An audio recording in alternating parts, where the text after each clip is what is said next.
কি হবে? কিছু না, তবু কিছু করা চাই। জ্ঞানী আর কবেটে আসলে ভাই ভাই।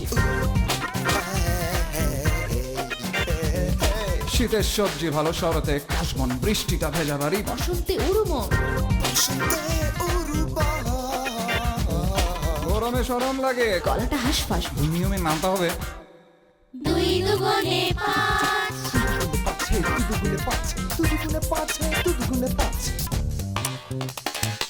লাগছে প্যাচ বড় জটিল ঘটনা, এমনিতে মিটে যায়। মিটে না রটনা, নায়ক রোল খোঁজে, ব্যবসায়ী টাকা, কবিতা ছন্দ খোঁজে, হৃদয়টা ফাঁকা। ফাঁকা হেসে মেয়েটি একটু করে আস, হৃদয়ের নামটা পড়ে। 2 দুগুণে 5, আমি ছাড়া সব বোকা, বোকারা জগৎময়, কবিতা ছবি আঁকে। হৃদয়ের হবে জয়।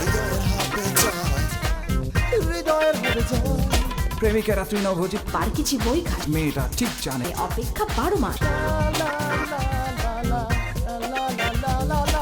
এত শত বুঝি না, পারাস টারাস। 1 এর নামটা পড়ো। 2 দুগুণে 5,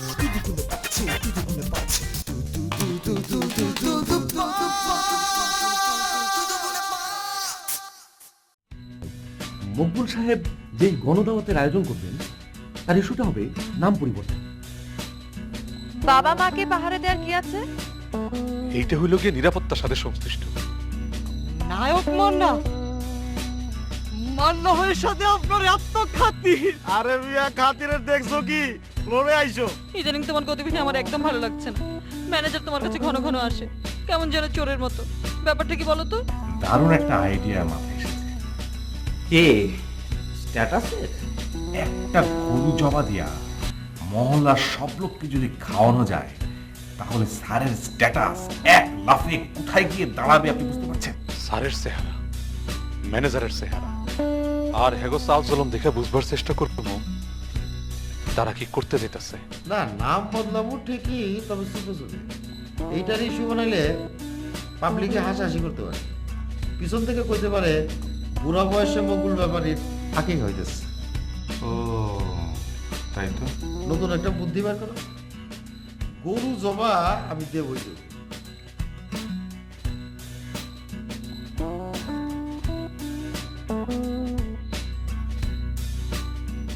কে কালকে রাত থেকে এখানে বসে আছিস? শেকড় টেকড় গজিয়ে গেল নাকি আবার?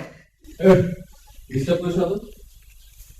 কবিতা লেখার একটা অনুপ্রেরণা পেয়ে গেছি, অনেকগুলো কবিতা লিখেছি, গুচ্ছ কবিতা বলতে পারিস। এই সবগুলো কি মনকে নিয়ে লেখা? তুই কি করে জানলি? তোর আর আমার কিসটা আছে কাল বারান্দায় রাতের বেলা দুজনে গিয়ে মৌকে দেখলাম, তারপর থেকেই তুই কবিতা লিখতে বসে গেলি আর আমার মধ্যে একটা উদাস ভাব তৈরি হয়ে গেল। এখনো সেটা যাচ্ছে না রে। প্রেম প্রেম প্রেম প্রেম দোস্ত, এটাকে বলা প্রেম। আসলে হয়েছে কি, তুই তো কবিতা লিখিস না, তুই না এই জন্য ঠিক বিষয়টা ব্যাখ্যা করতে পারবি না। আর আমি কিন্তু সেই অনুপ্রেরণা নিয়ে লিখতে বসে গেছি, অনেক কবিতা লিখে ফেলেছি। ভাবছি কি মোমো সিরিজ নামে একটা গুচ্ছ কবিতার বই বের করে ফেলবো। তোদের যা বুঝি কর, যা বুঝি। তবে মোমো যদি আমাদের মধ্যে কারো বই পড়ে সেটা আমি সরব, মানে আমি।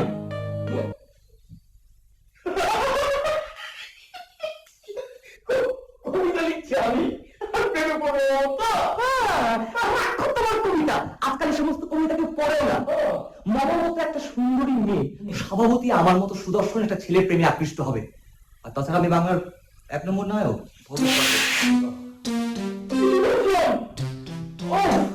আচ্ছা, আগে তুই হিরো হো, হ্যাঁ ফিল্মে গিয়ে আগে তুই হিরো হো, তারপর এখন কোনো রিয়েলিটির ভিতরে ঢুকতে পারবি। আর তুমি মানে একটা কবিতা আগে পুস্তিকা ছাপাও, আচ্ছা তখন তো তুমি যদি একটা কবি নাকি। আচ্ছা, তোরা এই সাত সকালে কি শুরু করলি বলতো? মুফন খামোখা ঝগড়া করিস না। মনে যদি আমাদের মধ্যে কাউকে পছন্দ করে তাহলে সেটা আমি। তুই হ্যাঁ অসম্ভব, অসম্ভব। আমি এটা বিশ্বাস করি না। ব্যাপারটা বোঝার চেষ্টা কর। মনে হচ্ছে সোশ্যাল স্ট্যাটাস, তাহলে নিশ্চয়ই বেশি এমন করবি যার অনেক টাকা আছে। বুঝতে পারছিস আমার কোনো বিকল্প নেই। তুই আমার টাকা আমার বলি কবে মার তো টাকা টাকা ঢুকানো। হ্যাঁ শোন, এখন টাকা হয়নি, কিন্তু তোদের ওই কবি আর নায়ক আমি টাকা সেটা পেয়ে যাবে। আরে যখন হবি তখন তুই টাকা অবজা অবজা, তুই অবজাস।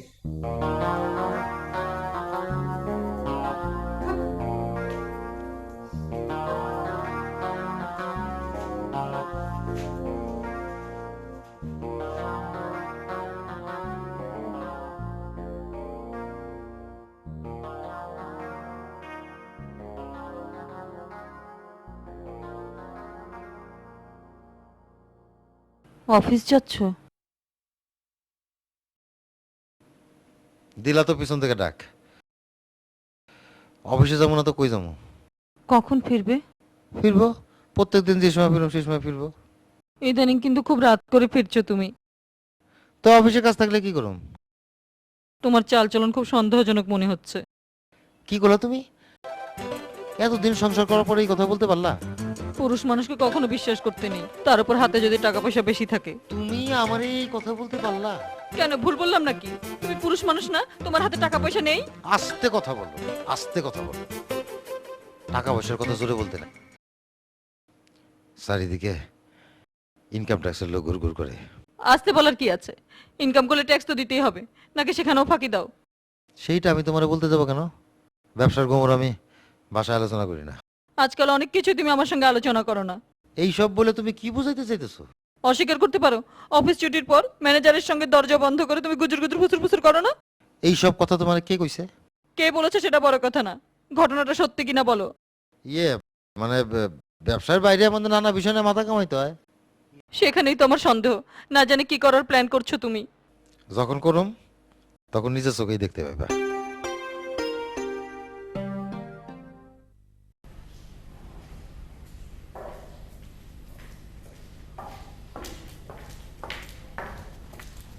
নে ধর। চল বারান্দায় বসে যাই। কেন বারান্দায় গিয়ে চা খাবো কেন? চা খেতে খেতে ওই ছেলেগুলোর সাথে একটু টাঙ্কি মারতাম আর কি। সুমি, কোনো কিছু নিয়ে বেশি বাড়াবাড়ি করা উচিত না। আরে আমি আবার বাড়াবাড়ি করলাম কোথায়? তোর কি মনে হচ্ছে না তুই যেটা করছিস সেটা বেশি বাড়াবাড়ি হচ্ছে? একদম না, আমরা নিরাপদ দূরত্বে থেকে যা করার করছি। যা করার করছি মানে? মানে ধর, আমরা তো আর বারান্দায় গিয়ে ওদের দিকে তাকিয়ে থাকবো না। কিন্তু আমরা যখনই বারান্দায় যাব তখনই ওরা জানালার শিক ধরে আমাদের দিকে হাঁ করে তাকিয়ে থাকবে। সেটাই তো মজা, আমরা আমাদের মতো গল্প করব আর মাঝে দু একবার ওদের দিকে একটু উদাস ভাবে তাকাবো। কিসের মজা রে? তুই একবার জানালার দিকে তাকানো মাত্রই ওরা ধরে নেবে তুই শুধু তার দিকেই তাকাচ্ছিস, এবং এটা নিয়ে তারা পরস্পরের মধ্যে ঝগড়া লাগবে। আমার অভিজ্ঞতা বলে যতক্ষণ আমরা বারান্দায় গিয়ে বসে থাকবো ততক্ষণ ওরা আমাদের দিকে অপলক তাকিয়ে থাকবে। তারপর যে আমরা বারান্দা থেকে চলে আসবো অমনি তারা পরস্পরের দিকে তাকিয়ে দীর্ঘ নিঃশ্বাস ফেলবে। তাই নাকি? হ্যাঁ তাই। গতকাল আমি বারান্দায় গিয়েছিলাম, সেই একই ঘটনা ঘটেছে। আর ওরা যখন ওই জানালার শিক ধরে আমাদের দিকে তাকিয়ে থাকে তখন ওদেরকে দেখতে পুরা চিড়িয়াখানার বানরের মতো লাগে। আহারে, কতদিন চিড়িয়াখানায় যাই না। তা তুই ইচ্ছে করলে বাদরদের দিকে দু একটা কলা ছুড়লেই তো পারিস। হ্যাঁ, বারান্দার বিপদ ঘর পর্যন্ত টেনে আনি না। তবে যাই বলিস, ছেলেগুলোকে কিন্তু খারাপ মনে হয় না। খারাপ না, তবে একটু বলদ টাইপের।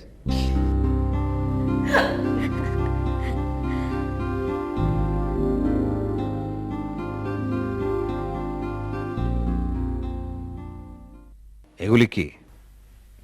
কবিতা সাদেক ভাই, গুচ্ছ কবিতা। তুমি কি গুচ্ছ গুচ্ছ সনেট লেখা শুরু করেছো? জি না সাদেক ভাই, আপনি সেদিন না করলেন না, তারপর থেকে আর লিখছি না। আসলে যে কাজ মধুসূদন 100 বছর আগে করে ফেলেছে সেটা নিয়ে নাড়াচাড়া করে কি লাভ? আমাদের করতে হবে নতুন কাজ, মানে বাংলা সাহিত্যে নতুন একটা ধারা আনতে হবে। তা সেই ধারাটা কি গুচ্ছ ধারা? সেটা এখনো সঠিক করে বলতে পারছি না। আসলে কি ওই মনের মধ্যে একটা প্রেরণা চলে আসলো তো, তাই সারা রাত বসে লিখে ফেললাম। এক রাতে এতগুলি কবিতা লিখেছো তুমি? হ্যাঁ জি সাদেক ভাই, হঠাৎ করে না আসলে প্রেরণা চলে আসলো। শোনো, নিম্ন শ্রেণীর প্রাণীরা একসাথে অনেকগুলো বাচ্চা প্রসব করে, মানুষ করে একটা, বড় জোর দুটো। এর মানে বোঝো? জি না সাদেক ভাই। এর মানে হলো ভালো জিনিস সংখ্যায় সবসময় কম হয়। এক রাতে 7টা কবিতা লিখলে সেই কবিতার মান কি ঠিক থাকে? না, এগুলোর মধ্যে কিন্তু আছে, আপনি একটু যদি পড়ে দেখতেন। মেয়েটাকে? জি, সবগুলো কবিতাই তো একই রকম, কোন একটা মেয়েকে নিয়ে হাহাকার। তা মেয়েটা কি তোমার প্রেমে পড়েছে নাকি তুমি একাই? আসলে আপাতত আমি একাই। শোনো, এগুলি কোনো কবিতা হয় নাই। সস্তা আবেগ মানেই কবিতা না। কবিতা হচ্ছে একটা বিশুদ্ধ শিল্প, প্রেমের মতো বিশুদ্ধ। সাদেক ভাই, তাহলে এখন আমাকে কি করতে হবে? একটা মেয়ের দিকে তাকিয়ে আবেগপ্রবণ হয়ে যাওয়াটাই কিন্তু প্রেম না। এই জাতীয় বোধ থেকে কবিতা লিখলে সেটা কবিতা হবে না, বিশুদ্ধ শিল্প হবে না। বুঝতে পেরেছো? জি সাদেক ভাই, এবার আমি ঠিক বুঝতে পেরেছি। শিল্পের সাথে, বাংলা সাহিত্যের সাথে আমাকে এখন মমর সঙ্গে গভীর প্রেমে পড়তে হবে। Thank you.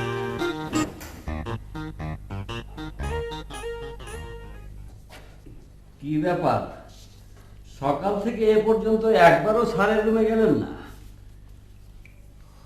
গিয়ে আর কি হবে ভাই, তিনি কোনো আইডিয়াই পছন্দ করছেন না। বলেন কি, আপনার কোনো আইডিয়াই গিলছে না? আপনার পারফরমেন্স এত খারাপ? না খারাপ না, ওই গরু জবাতে আইডিয়াটা উনি পছন্দ করেছেন, কিন্তু এলাকাবাসীকে কি ভাবে, মানে কোন ইস্যুতে দাওয়াত দিবেন, ঠিক ওই চালু ইস্যুটা আমি খুঁজে পাচ্ছি না। আপনার পক্ষে না পাওয়াটাই স্বাভাবিক। আপনি কি আমার মেধাকে কটাক্ষ করলেন? আপনি মেধাবী? কই জানতাম না তো। দেখুন, আমি তাই লক্ষ্য করছি আপনি আমাকে প্রতিদিনই ইনসাল্ট করছেন, ব্যাপারটা কিন্তু ঠিক না। আমি ওই স্যারের প্রবলেমটা নিয়ে একটা গভীর চিন্তায় আছি। তাই তো বলছি, সেই গভীর চিন্তাটা মাথা থেকে ছেড়ে ফেলুন, কারণ স্যার আপনার কোনো আইডিয়াই নেবেন না। কেন বলুন তো? শোনেন ভাই, স্যার হচ্ছে গভীর জলের মাছ, যেটা ভাবেন সেটাই করেন, কিন্তু শেষমেশ আশপাশের কাউকে তা বুঝতে দেন না। এটা কিন্তু ঠিক বলেছেন। আপনি পুরো বিষয়টা গভীরভাবে ভেবে দেখেন। স্যার কিন্তু গরু জবাই দেওয়ার আইডিয়াটা বাদ দেননি। স্যার গরু জবাই দিবেন, কিন্তু ইস্যুটা তার পছন্দ হয়নি। গরু জবাই দিবেন, লোকজন খাবে, কিন্তু ইস্যুটা হবে তার বিয়ে। দূর, কি যে বলেন না। ঠিকই বলি, লোকজনের হাতে টাকা পয়সা এলে হয় ইলেকশন করে, না হয় আরেকটা বিয়ে করে, আর স্যারের পক্ষে দ্বিতীয়টা করা খুবই সম্ভব। দেখেন, আমি কিন্তু আপনার কথা বিশ্বাস করি না। স্যার কিন্তু ওরকম না। সময় হলে দেখবেন এবং বিশ্বাস করবেন। কাঁচা টাকার মালিক তো আর কম দেখলাম না রে ভাই।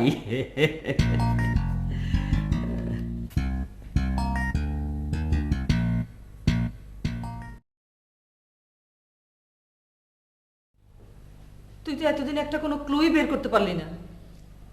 কি করবো খালাম্মা, যতই কুলু বাইর করতে যাই স্যার ততই সাবধানতা অবলম্বন করে। তা তো করবেই। আপনি জানেন না খালাম্মা, স্যার আর ম্যানেজারে মিল্লা এমন ফিস করে কথা কয়, আমার মনে হয় এরা নিজেরাই শোনে না। আমার কান কিন্তু খুব খারাপ না, কিন্তু খুব ভালো। আমি 2 মাইল দূরে কুত্তা ডাকলেও শুনতে পাই, কিন্তু 2 গজ দূরে স্যারের কথা বুঝি না। কিন্তু ওরা কি কথা বলে? খালাম্মা, আপনি কি ম্যানেজারের মধ্যে কোনো চেঞ্জ লক্ষ্য করছেন?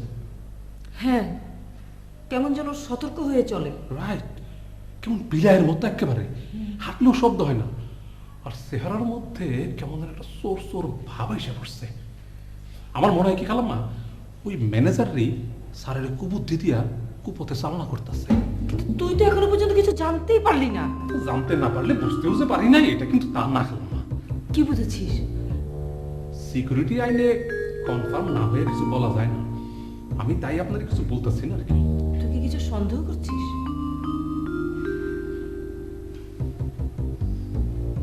খালাম্মা, আমার মনে হয় স্যারে কোনো চোরা কারবারের সাথে জড়িত হয়ে গেছে। কি বললি? কাউরে কহেন না, কিন্তু আমি কনফার্ম স্যারে আন্তর্জাতিক চোরা কারবারের সাথে জড়িত হয়ে যেতেছে। কি বলছিস এসব? আস্তে কন, আমি আপনার হাতে নাতে ধইরা দেখাবো। আপনি কোনো টেনশন করেন না, আমি দেখতেছি বিষয়টা, ঠিক আছে?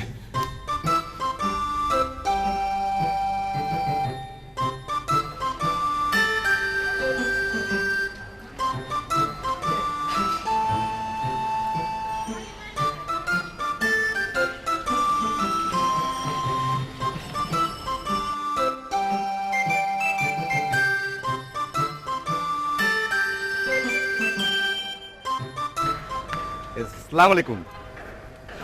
ওয়ালাইকুম আসসালাম। কেমন আছেন? ভালো? কে, আমি?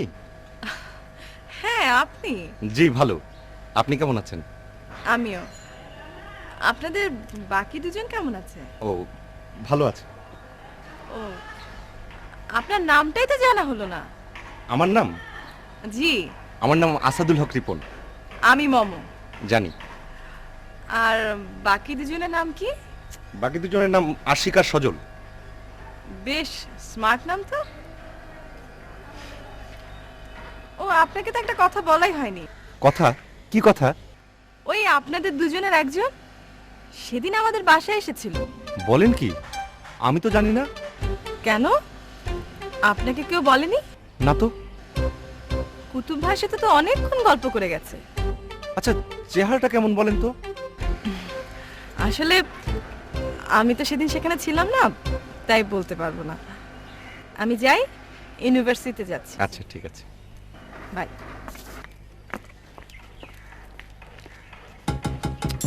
আশিক, তুই আমাদের বাদ দিয়ে মোহাম্মদের বাসায় গেছিস?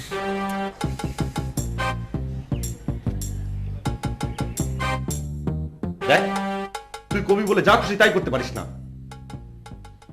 আমি আবার কি করলাম? শোন, কাগজ কলম নিয়ে বসলে না ওরকম 2-3টে কবিতা আমরাও লিখে ফেলতে পারি। আমি কি করেছি বলবি তো নাকি? ন্যাকামি, একা একা কলা খাচ্ছ আর আমরা বানর। আচ্ছা, আমি তো কিছুই বুঝতে পারছি না। বুঝতে পারবি কি করে? আমাদেরই ভুল হয়েছিল। আমরা ভেবেছিলাম তুই কবি, বোকা, কিন্তু তুই যে এত চালাক, এত বড় ধোঁকাবাজ, আজ তোর মুখোশ উন্মোচন হয়ে গেছে। দেখ, আমার কিন্তু মেজাজ খারাপ হয়ে যাচ্ছে। মেজাজ খারাপ হয়ে যাচ্ছে? আরে মেজাজ তো আমাদের খারাপ হওয়ার কথা, তোর মেজাজ খারাপ হবে কেন? অকামও করবি, আবার কথাও বলবি জোরে জোরে। তুই আমাদের ঠকিয়েছিস। দেখ, আমি কিন্তু রেগে যাচ্ছি। তুই সেদিন একা একা মমদের বাসায় গিয়েছিস। আমি মমতার বাসায়? মঙ্গল গ্রহ থেকে পড়লি মনে হচ্ছে। আরে কি বলছিস এসব? আমি কেন মমতার বাসায় যাব? শুধু যাসনি, তুই কুতুব ভাইয়ের সঙ্গে অনেকক্ষণ কথাও বলেছিস। শোন, তুই ভেবেছিস তুই একটা সিস্টেম করে ফেলবি না? আমরা সেটা হতে দেব না। শোন, যা বলেছি বলেছি, ঠিক বলেছি। কে যেন এসেছে, হাসি হাসি মুখ করে থাকবি। যা বললাম মনে থাকে যেন।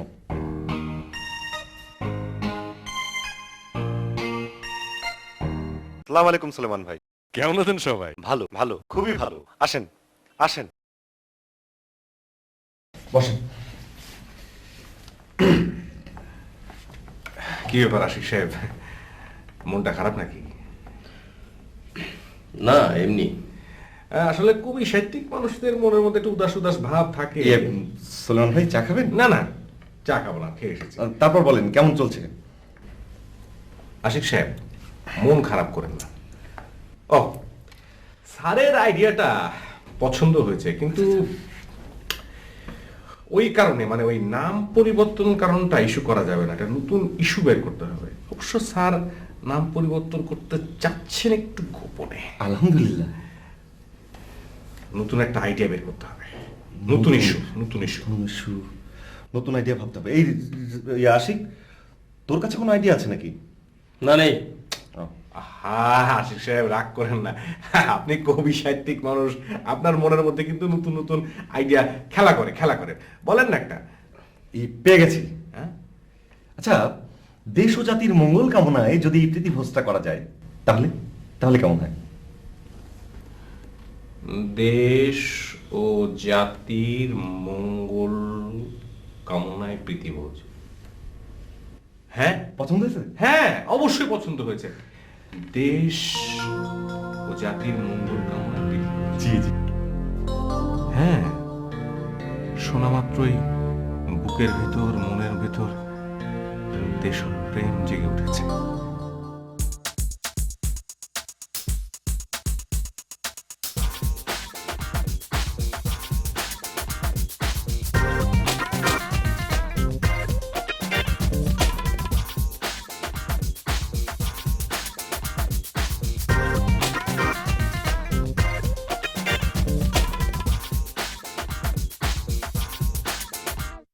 দুই দুগুণে ৫